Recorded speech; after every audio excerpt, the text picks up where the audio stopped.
My journey was filled with a lot of adversity, and my journey was also filled with a lot of humility. That was one, for whatever reason, I never got that hype gene blessing, After you just continue to do research and learn about the structure and understand the structure fully, then it's like, I'm not actually missing anything. But once again, your judgment can get clouded by greed, and if you get greedy, it can become something that you lose.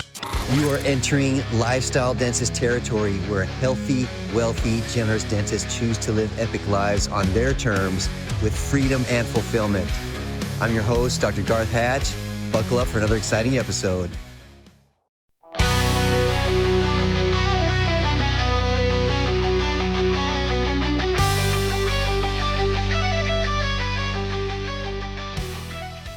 Hello and welcome to the Lifestyle Dentist Podcast. I am super excited for this episode.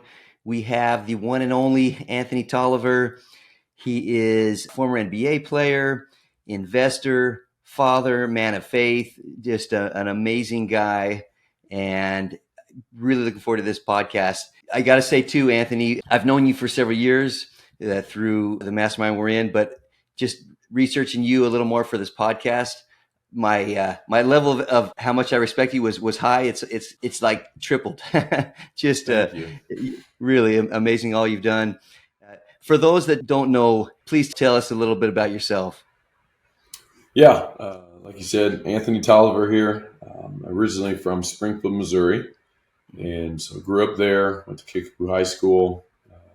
I was blessed to have an opportunity to play college basketball at Creighton University up in Omaha, and so played 4 years there. Got a finance degree, and Awesome.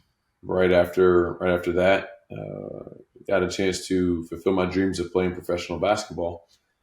So I was not drafted into the NBA, but I made it the hard way. I always say, going the direction I went, it made it that much sweeter when I made it, because I didn't hear my name called that night on 2007 draft, and it just made me hungry, made me want it even more to make it. And the next year plus was just dedicated to getting in, and so I was able to make it the hard way.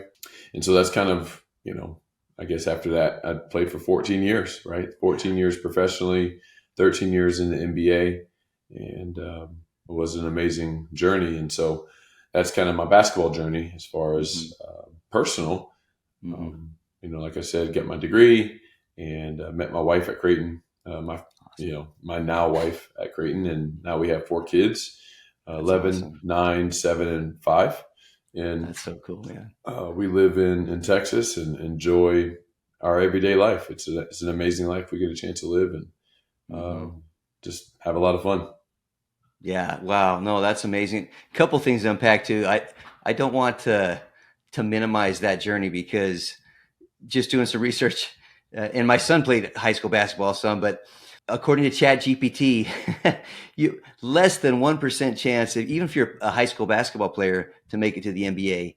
And even in high school, like the high school ball players, I mean, they were ballers. They're pretty good basketball players. They're like the best for the high school. And then just a small percentage of those will ever even play in college. And then of those, only I think it was 3.4% of all the college basketball players will ever make it to the NBA. So we're talking elite of the elite. Even if you are, and I know you've been blessed with your height. With that was one, for whatever reason, I never got that height gene blessing. The Lord did not want to give me that, but you were blessed with the height and athleticism. But even still, there's so many people that, and I'm sure you could attest to that. Probably people in college that maybe even had more athleticism or more height, more whatever, and did not make it. So what do you think were some factors that maybe helped with that to help you reach that dream? Well, one thing that my journey was filled with a lot of adversity, and my journey was also filled with a lot of humility. And so I think those two things, once I was able to make it to the highest level, ended up working massively to my advantage. Mm-hmm. And it's because, going through and having adversity and having to be humble and be humbled Mm-hmm. through high school, middle school, high school, college, all of those experiences ultimately helped me to carry that over into the pros. And Mm-hmm. so 100% there were guys who were more athletic than me, taller than me, maybe even more skilled than me. Mm-hmm. But there's tangible skills. There's the ball handling, there's shooting, there's all those things, and there's you know intangible type of skills. And I think that that's where I really thrived on just really being someone who put team first, Mm-hmm. who was focused on knowing my role. And it wasn't Mm-hmm. about being the best, or it wasn't about being the number one option or the top scorer. That was never important to me. It was always about the team first. It was always about um, just being humble, like I said, and saying, "Hey, you know what? I am more capable. I'm capable of doing more than what I am doing right now. But what's best for the team Mm-hmm. is for me to do X, Y, and Z." And Mm-hmm. it took a really long time to get there mentally, but Mm-hmm. I eventually did. And once I did, my career absolutely thrived and never looked back. And so Mm-hmm. I would say that's the biggest differentiator for me, Mm-hmm. was just the knowing my role, understanding my role, perfecting my role, and staying in that lane, and not trying to do too much, right? Like, Mm-hmm. meaning like working my tail off, but not Mm-hmm. trying to show the coaches or the GMs or whoever that I'm Mm-hmm. capable of more. And it was just about, hey, what can I do to best fill this role that my Mm-hmm. coach and this team wants me to fulfill? And that's what I Mm-hmm. focused on, and it allowed me to keep getting jobs and keep getting opportunities. Mm-hmm. Mm-hmm. Oh, that's huge. I know John Wooden, Coach John Wooden from UCLA. He talks about that, how it's about the team. He doesn't want five superstars. He wants five team players, and when they know their role, you can't question the success that they had with whatever it was, like 10 NCAA championships in 12 years or something like that, and 9 in a row. I mean, just phenomenal success. But Hmm. it was all about the team and all about each one doing their very best. Hmm. So yeah, no, that's awesome. Absolutely. I know your mom was a big factor in your success and your inspiration. Tell me a little bit about that with your mom and how she helped inspire you. Yeah, I mean, my mom was a teacher for 31 years. She just grinded for us and just was always sacrificing her stuff and her comforts for me and my sisters that she was raising. And so she was just always our biggest cheerleaders. And so as a Mm-hmm. basketball player, she was my biggest cheerleader, but she was also very much so a realistic, I wouldn't say critic, but she was just like, hey, you didn't rebound very well tonight, and you have to rebound better. So she was always there to support and love and guide, but then she was Mm-hmm. also there to help make you better. and Mm-hmm. and so for me, that was something that was a huge part of being able to have success.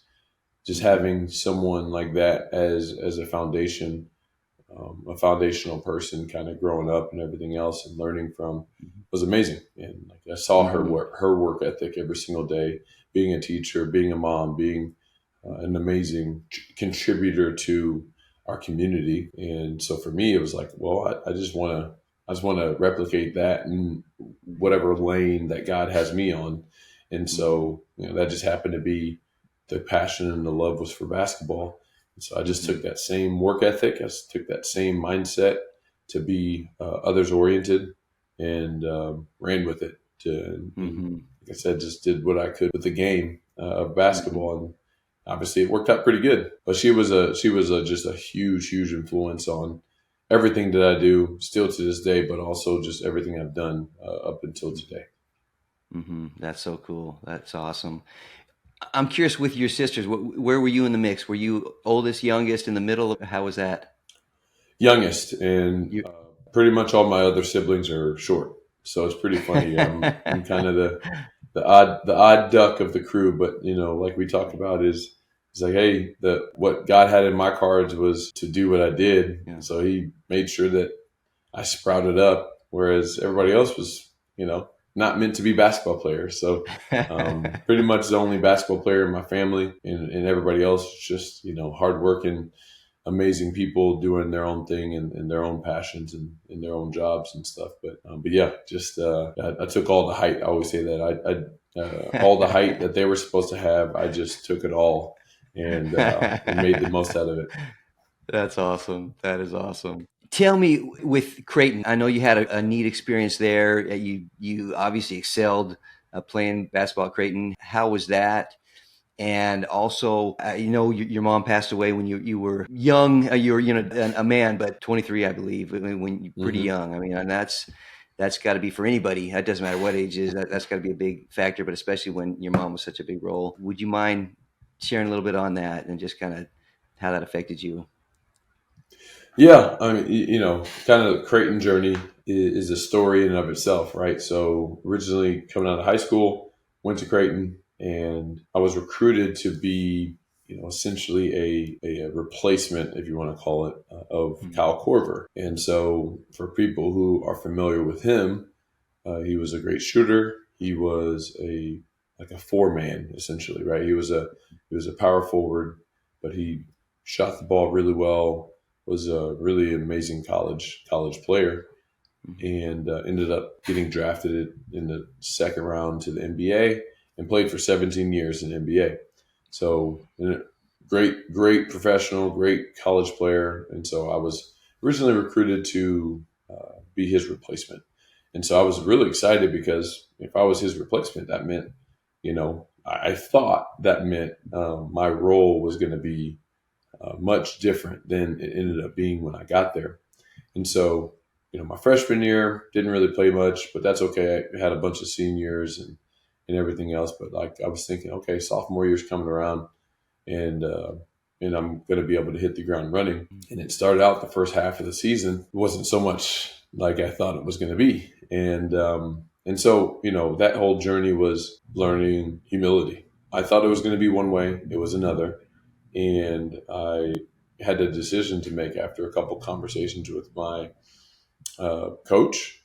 I had a decision to make. Now, back then, it wasn't the same as it is today with all the transfer portals and all that different type of stuff. Like that didn't exist before. If you transferred, you paid for it. Like you had to sit out a year. But I was considering it because I had gotten recruited to do one thing, and when I got there, I was had a completely different role that I did not really sign up for. But what I realized was, okay, I'm not helping the team by griping and complaining about my role, and I wasn't griping, but it was more so like I wasn't maximizing any parts of my game because I kind of wanted a certain role, and I just wasn't there all the way. I hadn't bought in all the way at that point. And so after those conversations, I ended up just saying, whatever, man, I'm just going to, whatever coach asked me to do, I'm just going to do it and focus on that. Like, I'm not going to focus on, man, I'm not getting the ball. I'm not shooting as much as other people. I'm not, doing whatever, where I'm not as nearly as effective, but my mindset is, hey, I need the ball more. I need to shoot more. I should be a bigger part of this offense. And so he told me to focus on defense and rebounding. It's like, yes, like it would be great for you to make a couple buckets, but we're not focused on that. You need to focus on defense and rebounding. That's not what I was recruited for, but okay. Right. And so literally just from that day, I think the very next game I had a career high in rebounds, and we ended up going on a great run to make the NCAA tournament. And, awesome. And it clicked. At that point, it clicked. It was, oh, okay. Like, yes, my role with this team isn't exactly what I thought it was going to be. There's some merit to, I mean, it sounds kind of weird, but to listening to your coach, right? Because generally, if your coach knows what they're talking about and they ask you to do a certain job and they're asking another person to do a certain job, you do your job and all of a sudden it looks like a cohesive unit and a cohesive team. And that's what happened for us. I mean, we ran off 8 straight, ended up winning the Missouri Valley tournament, and we got to the NCAA tournament. And That's awesome. it wasn't a year where we were expected to, but we did. And so, like I said, that journey, and it carried over from then on. Junior year, senior year, I wasn't, worried about my, scoring or whatever it may be. It wasn't like I was focused on those things. I was just focused on doing whatever it took to help my team win games. And from there, I scored more, I rebounded more, I played better defense. I had the accolades, all Missouri Valley, all the things. I mean, academic All-American, all the accolades that I wanted before, but I got them by, once again, finding whatever my role was on that team and absolutely crushing it, and just focusing 100% on that, and not focusing on the things that I lacked. The gap in the gain, right? Like I didn't focus on the gap. I focused on the gain. I focused on, hey, if I'm on this team and I'm on the court, like, then I'm winning, right? And everything else is just icing on the cake. If we can go win, then I'm really winning. And that ultimately, I'm not scoring as much as I thought I was going to, but guess what? If we win and if we get an opportunity, then that's going to work out for all of us. And so, I mean, that's kind of, I know you asked multiple things in that question, but I know. Sorry, that was kind of a loaded question. No, but breaking down the Creighton journey is such a huge part of how and why I've become the person I am, and also the professional that I was a huge part of that was the Creighton journey and the story that came from that. I don't become a great role player in the NBA without my journey at Creighton, revealing that becoming a great role player actually ends up allowing you to achieve a lot more than you ever thought. Well, yeah, because as far as I know, like the NFL, they say not for long, and I'm sure it's probably similar with the NBA. I don't know what the average career is, but I don't think it's 13, 14 years, It's 4. It's 4. So, so I tripled. 3 times. I tripled. Yeah. I tripled the average, which is awesome. And, there's some cool statistics. I've never really looked them up, but one day I probably will. But like, how many undrafted free agent players from a big school, like I guess they call them, the bigger conferences, now Creighton is in the Big East now, but whenever I played for them, they were in Missouri Valley, which is mid-major. So how many players have come from a mid-major or lower that have played, 12, 13 years in the NBA and were undrafted, right? Like those types of statistics are, I'm sure the number is very low. And so just being able to accomplish some things that, very few people have ever been able to accomplish, just making it to the NBA, there's been less than 5,000 players ever. And so that's a pretty cool deal. But then to be, a guy who was not expected to play in the NBA, was not even barely expected to play professionally, right? It was my pre-draft. I'll never forget my pre-draft. There's a pre-draft analyst that did, hey, what is Anthony Tolliver's, what is his peak and what is his valley? His valley is he doesn't play after college, but his peak is to be a role player overseas. That was his analysis of my game, was to be a role player overseas. Not even a star. Not even a star overseas, but just go overseas and, he could make a couple bucks overseas type of. Jeez. And so, from then I was like, I'm going to go prove everybody wrong. I just wanted to just go do what I needed to do to make it. And I was able to make it and stick. Mm-hmm. Yeah, that's awesome. Well, I'm curious with your goal setting, because I know that's a major factor with your success. I mean, just your discipline. I'm sure you've been intentional. I know you are now, but at that time and now, how do you look at goal setting and kind of getting clear of your vision of what you want? Do you have a process, or is it more just kind of like each year you kind of? I do. I try to do it. Yeah, I try to do an assessment every year, and My goals are, I mean, I typically have really big goals. Yes. Well, you've um, accomplished a lot. yeah, and that's kind of something that has come from the fact that, hey, I've achieved something that very few people have. The percentage chances are slim to none, Mm-hmm. essentially, to make it to the NBA. And Mm-hmm. so when I think of other things, or when I think of accomplishing something else, I almost view it as like, oh, that seems like way easier. Like that seems Mm-hmm. like, what some other person might think is impossible. Well, when you start a business, 90% of those businesses go out of business within 5 years or something like Mm-hmm. that. I'm like, so Mm-hmm. that means I have a 10% chance of making it. I was like, the odds are in my favor. That's how I view it. After, the percent, I don't even know. Like, once again, the percentage chances of me making it to the NBA are way less than 1%, Yeah, right? so you broke So I'm the like, less than 1% chance. Yeah. correct. So I'm like, to me, I'm like 10% plus to make it 5 plus years. Like, that's easy. Let's go. Like, that's not so I might have an unrealistic understanding of how those statistics actually work, but in my brain, that works in my favor whenever I have a chance. And so, Mm-hmm. but yeah, just those goals that I set, kind of on a yearly basis, I just try to be super intentional with my time and efforts to make those happen. And they change, right? And so, Mm-hmm. because you change, like I change Yes. every single year. Every year I try to be a newer version, a better version of myself.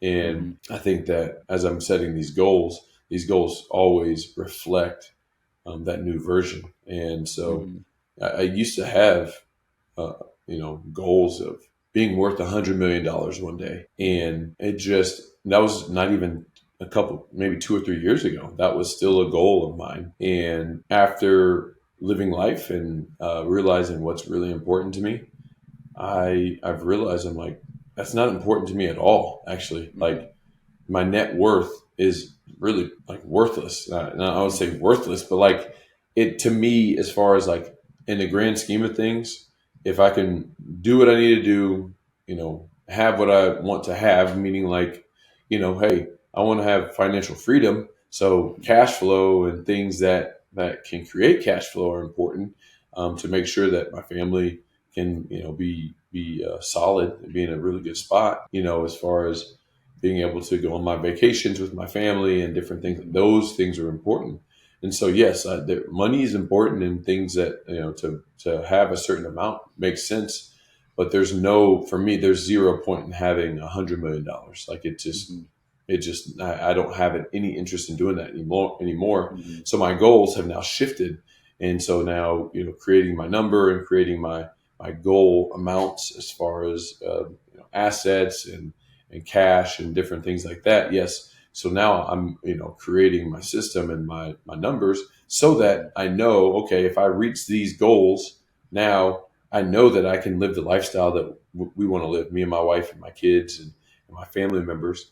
But then the rest, I still have a growth mindset, right? So it's Mm-hmm. still, Mm-hmm. the 100 million is not no longer thinking it for me and my family. It's now Mm-hmm. I'm thinking, if I ever do get to $100 million, it's $100 million in my foundation. And Mm-hmm. so, Mm-hmm. it's just really shifted. My mindset's really shifted to say, hey, I would love to get to $100 million, but I would love for that $100 million to be in my foundation so that it can be self-sustaining and it can be, multi-generational and really be able to affect lives for years to come. And so, Mm-hmm. so that's where, those types of things are definitely a huge part of how I go about building out my goals and different things Mm-hmm. like that. Yeah, no, that makes a lot of sense. I'm curious, you mentioned as far as with investing in cash flow and things like that, how was that journey? Because I know even in the NBA that most unfortunately do not end up, you look at like the super wealthy, like you look at Michael Jordan and uh, Shaquille O'Neal and they've got all this money, but that's not the average player.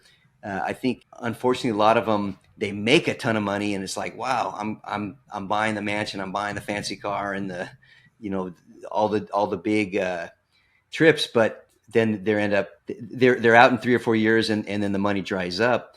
What were some disciplines that you did for investing that's helped to create the legacy you've been able to create for your family and beyond?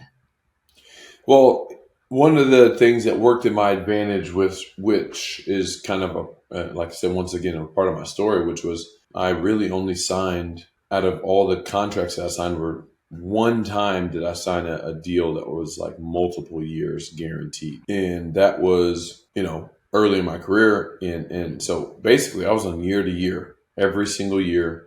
I'm on a 1 year deal, 1 year deal, 1 year deal. So I can't get comfortable. There was no, relaxing. It was just straight. I got to grind and I got to save because if this could be my last year. If I'm a free agent next summer, I could potentially not get the phone call. That is a reality. Like at some point, the phone stops ringing. So for me, it was, okay, I'm going to maintain a lifestyle that is going to be vastly below what we make. And I'm going to save a crazy amount of money and I'm going to invest a majority of that. And so that was kind of my, if you want to call it a system or if you want to call it a technique or whatever you want to call it, it was just like, it's just very simple. It was, I don't know how long this is going to last. And so I'm going to be very conservative with my lifestyle, live comfortably. Like, of course, I don't want to, I'm not going to be, living on ramen noodles and living in a tiny little 1-bedroom apartment with my family. But I was like, I want to be able to maintain a lifestyle that hopefully that we can maintain forever. It's not a roller coaster of a ride of, hey, like when we were making a bunch of money, we were spending a bunch of money. And then now my contract went from X down to Z, and all of a sudden we can't support this lifestyle anymore because we don't have that type of money. Now we have to sell stuff. Now we have to, go down that path of like, oh yeah, my kids, my family, we're used to a certain lifestyle. Now we have to cut that lifestyle in half. That was just something I just was never interested in doing. I just wanted to, I just want to have a consistent lifestyle, very comfortable. And so all these different things, like you said, the journey of saving, the journey of investing consistently. And that was the big thing, is consistent. Like every check, it was obviously take care of living expenses. Certain amount goes into kind of long-term investing. And like I said, and a certain portion of that would go into savings. And then as savings built up, I would take a portion of that and throw more in investing. And so it just became this cycle of growth. And it's worked out really well for me. Oh, that's huge. Well, most of the listeners of the podcast are dentists, and I think as dentists, doctors, professionals, a lot of times we're in a similar situation where they've sacrificed for so many years, and then finally they feel like, okay, I've made it. I'm a dentist. I'm a doctor now, and they go out and buy the really expensive house, the boats, the fancy cars, and they're making good money, but they're spending every penny of it or more, and kind of with that mentality of this gravy train is never going to stop. But for whatever reason, be that health, be that a family situation, there's all kinds of things that could happen. When that stops, they literally could be broke in a matter of weeks to months. And it just doesn't seem like it's worth it. I think wealth really is, it's not how much you make, it's how much you keep. And just you hearing that, what, with that discipline of living on less than you make, did you have a certain number? Like I want to live on X, or it just maybe depend on the year, or how did you go about knowing what that number would be and everything else above you're going to be saving and investing? Yeah, honestly, it was never a percentage or a specific number. It was just I knew I wanted to kind of live a certain way, and which was obviously, hey, I want to be in a nice, safe neighborhood / apartment or wherever we are. If at the beginning of my career without any kids, it was an apartment. As we had started having kids, it was a house. And so I'm like, hey, like what do we have to pay for a really not like a nice house, nothing, Mm-hmm. not McMansions or anything like that, but a Mm-hmm. nice house in a Mm-hmm. nice, safe neighborhood. I don't have to Mm-hmm. worry about my kids going outside and uh, being uh, being not safe out in Sure. front of our house, Right. right? Mm-hmm. Okay, cool. Like what does that cost? Well, okay. Mm-hmm. Well, I'm not thinking to myself, well, we only get $5,000 a month for all of our living expenses because that's the number that I put in place. First of all, Mm-hmm. we're moving cities every single year, pretty much. And so if I'm moving cities every single year, I can't just say one blanket amount that is going to cover. But there was a nice, safe neighborhood. That's priceless. Being able to eat out sometimes, right? Mm-hmm. We've always been big on cooking at home. Cooking at Mm-hmm. home's healthier. Cooking at Sure. home most of the time with my wife is a really good cook. Most of the time Mm-hmm. it's even better. And Yeah, so, that's awesome. but I wanted a lifestyle where if I wanted to go out to eat, I could, Mm-hmm. right? Mm-hmm. And I wouldn't think twice. Mm-hmm. I wanted a lifestyle where we could give and be generous, Mm-hmm. and yeah, I mean, it was very few things I guess that were like kind of non-negotiables, but the Mm-hmm. non-negotiables were just like these. This is like this is what we want. Oh, and be able to travel, right? Mm-hmm. Hey, like if we want to go somewhere, we want to go as a family, or if Mm-hmm. me and my wife want to go somewhere Mm-hmm. together, or if I just want to go somewhere by myself, Mm-hmm. um, like that would be included. And so then it Mm-hmm. was like, okay, wrap all that into a bucket. And so at the end of this year, where are we at? Well, then Mm-hmm. you look and you're like that type of lifestyle it's not free, it's not cheap, Mm-hmm. but it's also like if I'm making $1 million in a year, Mm-hmm. I don't even have to come close to spending all of that, Mm-hmm. right? To Mm-hmm. live that lifestyle. Right. And so whenever I went from 1 million to 2 million, or 2 million to 5 million, or 5 million to 8 million, or whatever it was that in that given year, it didn't matter. Like that Mm-hmm. just meant I could save more. That just meant I Mm-hmm. could give more, and that also just meant that we could invest more. And Mm-hmm. so it didn't increase our lifestyle dramatically, and really like bigger paychecks really didn't change anything. Just Mm-hmm. like I said, besides it just helped us build our wealth Mm-hmm. um, more and quicker.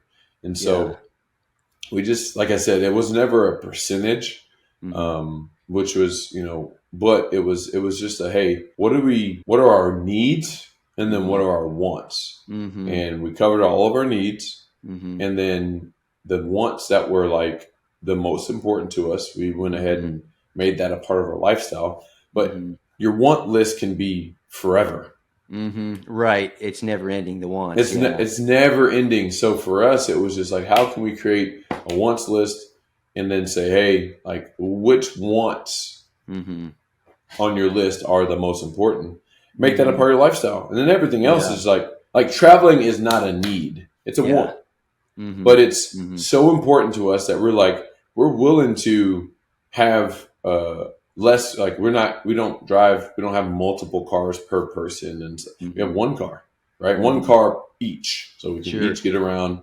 Yeah. We don't need 2 or 3 or 4 cars, or I don't Yeah. need sports cars, I don't need Porsches, or all that different type of stuff. That's not Mm-hmm. my thing. I Yeah. would rather spend that money on traveling and Mm-hmm. experiences. Mm-hmm. And so, like, those are the things where you just have to figure out what's the best thing, or what's important to you. Build Mm-hmm. your lifestyle around that. Maybe cars are important to you. Some people are car people. That's Mm-hmm. amazing. But you got to realize that if you're going to go get a new car every year or two, that's probably taking out of your budget for travel or something else. Yes. But if you decide to do both, then all of a sudden that's taken out of your ability to save and invest. So Mm-hmm. it's just like you're kind of robbing from yourself and from your future self Mm-hmm. by, wanting or needing to do everything all at once. It's Mm-hmm. my mindset is and has been ever since hearing kind of this thought process has been, hey, if you want something that's like extraordinary, like, okay, I want a Mm-hmm. Bentley. I want Mm-hmm. something like that's just crazy. Okay, Mm-hmm. well, then that's fine. That's fine that Mm-hmm. you want that. But if you can be disciplined and invest and do well, like you Mm-hmm. can have an investment or investments pay for Mm-hmm. that want. Yes. And so if you do that, then you're in a really good spot. So now you have assets that are paying for the luxuries and Mm-hmm. the splurges and stuff like that, instead of you coming out of your own pocket, Mm-hmm. and like kind of your vertical income, create that horizontal income and have that horizontal income pay for those luxuries. And I think that that's Mm-hmm. like a huge piece of my mindset, and always has been, and that's why I've been able to stay disciplined on not buying just random luxury and stuff like Mm-hmm. that. Oh, that's huge. I think, man, I hope people rewind that because that is so true. It reminds me, Robert Kiyosaki talking about that in one of his books, but how he wanted to buy a Porsche, but talking to his wife, he's like, no, well, I'm going to invest in an asset. So instead of buying the Porsche, he goes and buys a storage unit, and that storage unit ended up producing enough cash flow that it would make the monthly payments for the Porsche. So now Hmm. instead of buying the Porsche, he's got nothing. He buys the asset that produces cash flow, and that makes the payment. So now he could pay for his luxury, his want. But his assets keep growing and growing. Versus you buy most people, they just go buy the liability, they have no money left over. Hmm. And so yeah, no, I could totally that makes total sense. It's interesting too. I can relate 100% too with what you're saying as far as the things, and I came from a poor to middle class background, but we always had what we need. There's lots of love, but there really wasn't any extra. If I want anything extra, even clothes or shoes or whatever, I knew I had to work it pretty much from 12 years old on. And so when I was making good money as an endodontist, there's that temptation that, okay, let's just buy the things. But the longer I go, the less the things matter, and more I value time and experiences like travel, things like that, like you mentioned, way more than the things, because a lot of times it just adds complexity to your life. The more homes and the more gadgets you've got, it's just that many more things that are going to break, that have to be maintained, that Hmm. just headaches. So yeah, no, I could totally Addition, relate to that. addition by subtraction. That's Yes. been a huge, like, simplify. Like, that's one of my words of the year is Mm-hmm. focus and simplify. And it's like, Mm-hmm. the addition by subtraction is, man, the more that you have stuff and stuff Mm-hmm. and stuff and stuff, your stuff becomes your life, and Mm-hmm. it becomes like what controls you. And so, Mm-hmm. yeah, having two or three or four homes and having six cars and having Mm-hmm. all this stuff, Mm-hmm. it ties you down. Like, it actually Mm-hmm. keeps you from having freedom. Like, Yes. it now, if I have all these cars, well, A, I have to maintain them all. B, I Mm-hmm. have to pay for them all. Mm-hmm. And so, which is taking away from other things that I could be Mm-hmm. putting that money towards. Having, two, three, four, five, six homes or whatever, beach house here, lake house here, ranch here. It sounds great. And the thing is, it's Mm-hmm. very tempting. Like, it Mm-hmm. is something that, me and my wife talk about a second home all the time. Mm-hmm. And when it comes down to it, there's very little of a chance, unless another asset somehow, some way ends up paying for it, right? Like, it's just, Yes. to us, it's like, man, like, it just doesn't really make a ton of sense because we're not going to live there. We're not going to be Mm-hmm. there full time. Mm-hmm. So it's kind of like, having a whole, like, we can just go Airbnb or rent a ranch. Mm-hmm. If we want to go on a ranch for a Mm-hmm. couple, a day or a week, or we want to go to the beach, Yeah. we can rent a beach house from somebody. Mm-hmm. It's kind of one of those things that we're constantly intrigued Mm-hmm. by those things. But Mm-hmm. when we go through our analysis, it almost always comes back to addition by subtraction. Instead of Mm-hmm. adding things, let's actually take things away. Mm-hmm. Let's be smaller and lighter, and Mm-hmm. which will allow us to have more freedom. Mm-hmm. That makes sense. I'd love to hear about Athlegacy and your business there, and also I know you had a journey with life insurance yourself, and just kind of what led you to doing some things you're doing right now. Could you explain a little bit about Athlegacy and part of that journey? Yeah, absolutely. So I think I told you the other day, if you would have told me that 2, maybe 3 years ago, that I would be in the life insurance industry, I would have thought you were crazy. But it's crazy how life and experiences change your passions, and it can change over pretty much overnight, and change your what you feel like you're part of what you're here for. And so, long story short, obviously played in the NBA a long time. Had a little bit of life insurance, but as we built and grew my portfolio, we knew that I needed some more life insurance. And so I went down the path of trying to get some life insurance. I got connected with a guy who helped me through the journey of learning about premium finance life insurance.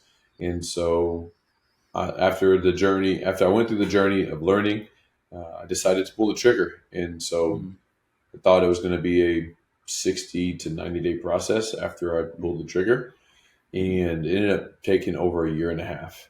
And it was a journey because I kept actually getting denied originally, and they wouldn't really tell me why.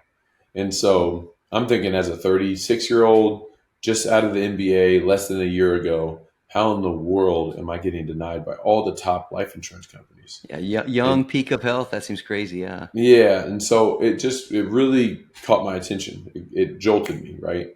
And so going through this journey, I learned about some of the issues that athletes specifically have in securing life insurance. And some of it is because of reasons that are completely normal for athletes, but abnormal for your average human or your average person. That if you're a 55-year-old, 60-year-old desk worker and you have an enlarged heart ventricle, that's a problem, right?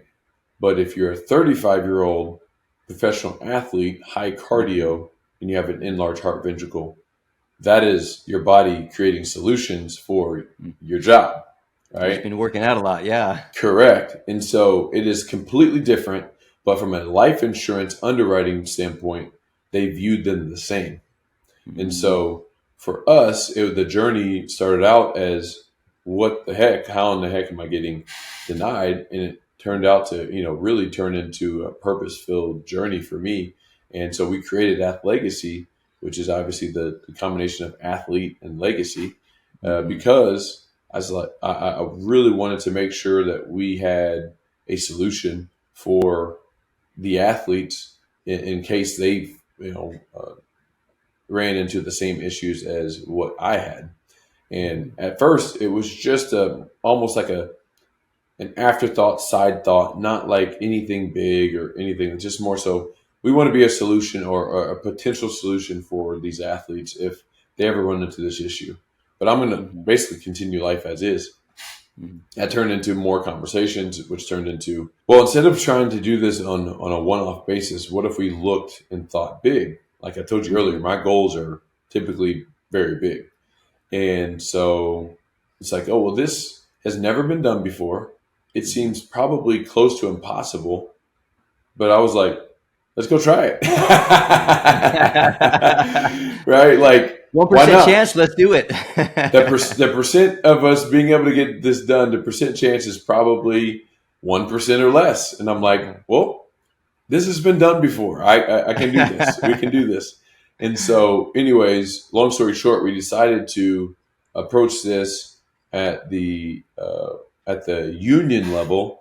And we're trying to, we've been in the process of trying to create a model for the unions to be able, the sports unions to be able to provide this as a benefit to their players. And so that's been a whole journey in and of itself over the past 2+ years, almost 3 years now. And so, yeah, that's where I've been spending a lot of my time. And so going through that as an individual turned into, creating a solution, which turned into now, we're essentially trying to have something that, has never been done before and do something that's never been done before. And so that's kind of the thought. And can you explain these policies a little bit? Because I know with us talking, you don't have to be a professional athlete to do these policies. You do have to have certain high net worth, and it's not for everybody, as you said. But what does a policy like this look like? Yeah, so a premium finance life insurance policy essentially is a policy where if you are worth a certain amount of money, in this case, and our clients we typically say $5 million and above. If it's an individual, $5 million and above, we can find a solution for you. But the banks essentially will pay for your premiums for your life insurance, and you are responsible for what's called a specific guarantee, which is the collateral that is the difference between the value of the insurance policy and the value of the bank loan. So the bank loan, let's say, is day one is $1 million to put into your policy. That the policy itself is not going to be worth $1 million, right? There's fees, there's different things that are involved, but it might be worth, let's say, $900,000. Well, as the insured, the specific guarantee that you're responsible for is the $100,000. Now, that's not a fee. That is not a cost. That is something that you have to essentially collateralize. It's something you have to cover just in case you decide to walk away. And that's the only way that you actually lose, is if you have to walk away.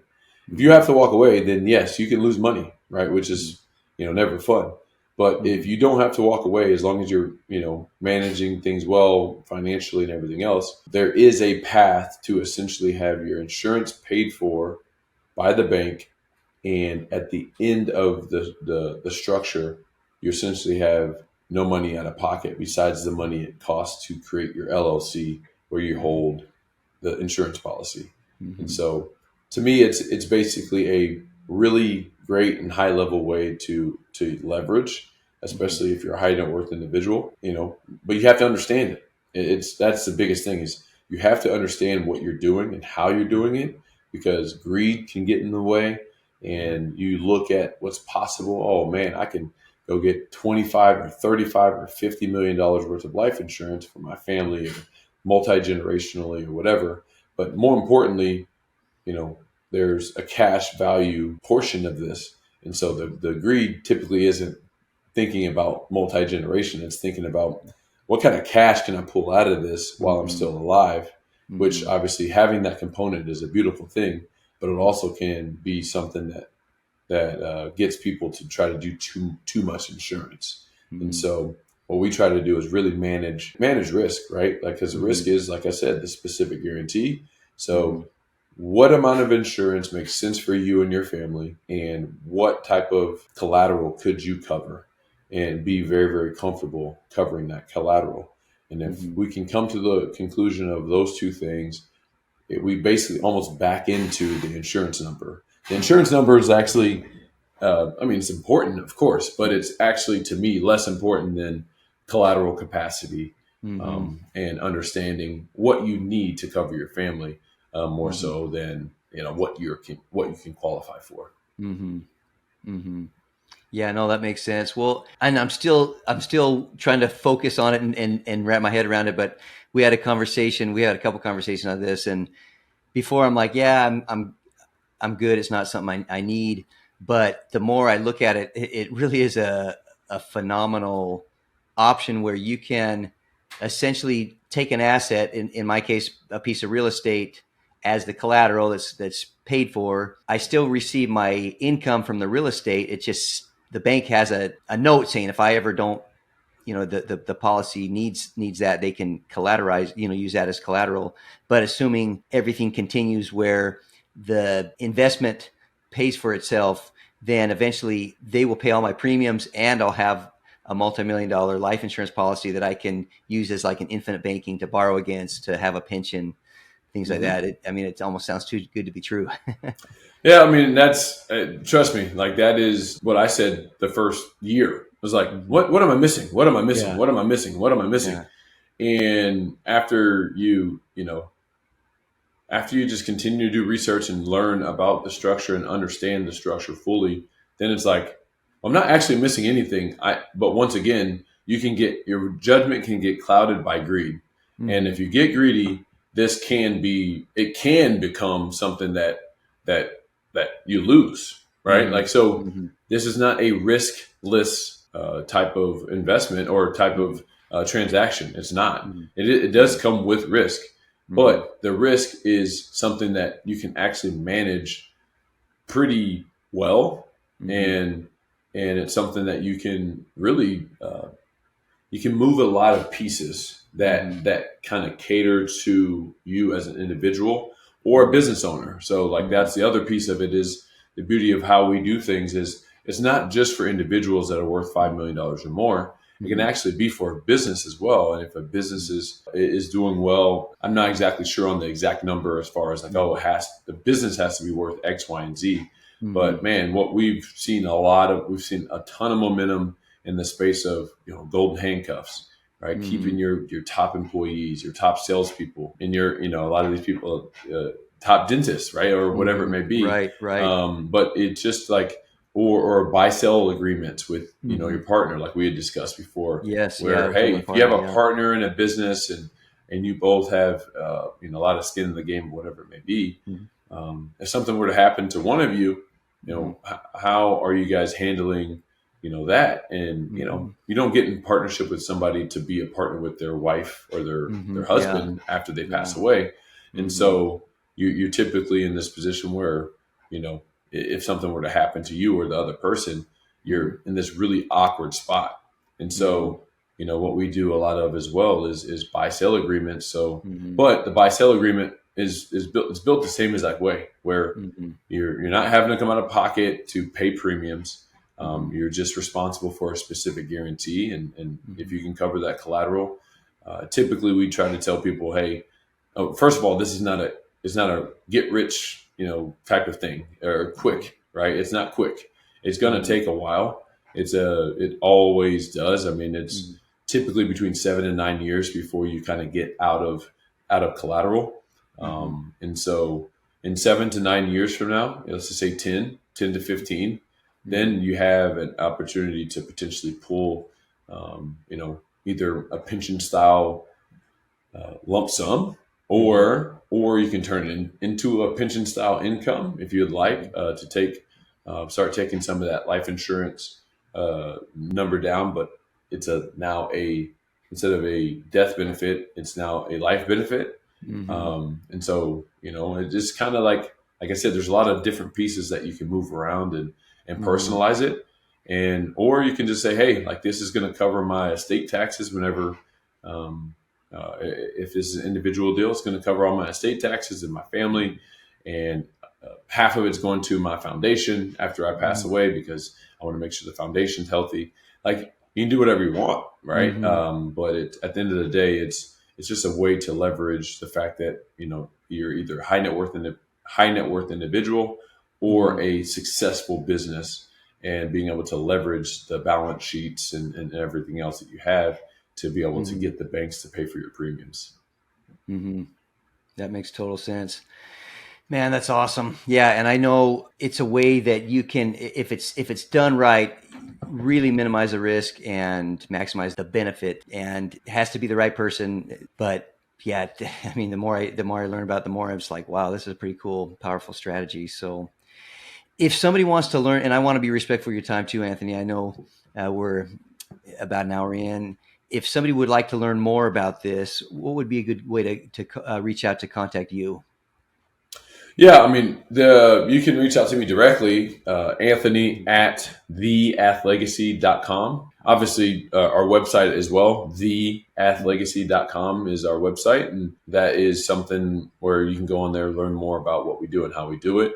We also have a couple podcasts on YouTube that kind of give high level. Me and my partner did just kind of a couple educational podcasts. A lot of podcasts are created to get a lot of views, right, and stuff like that. But for us, it was more so, a lot of the questions that we get are pretty much the same, right? Like we don't get a ton of just like super unique questions. They're very much so almost cookie cutter. We're like, well, what's a really efficient way to relay messages to people? And we're like, well, let's do a video podcast and do a couple episodes that can break down a lot of this stuff. And then, hey, after they watch those or read or listen to those, then, if they still have, they're still going to have questions, but at least that'll answer a lot of the high level things. So like I said, email is Anthony at theathlegacy.com. The website is theathlegacy.com. And yeah, feel free to reach out anytime. Awesome.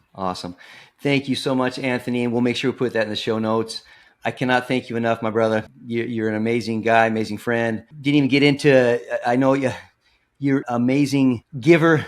You're very generous with your time and your money and with your foundation, a man of faith, a man of courage, just a man of determination. I have the utmost respect and love for you, my man. So appreciate Thank you you so being on, much. Anthony. Appreciate you so much. Thanks for having me on. Thank you. Talk to you soon. Take care. And for everybody else, we'll have this in the show notes and look forward to talking to you soon. Have a great day, everybody. Bye-bye.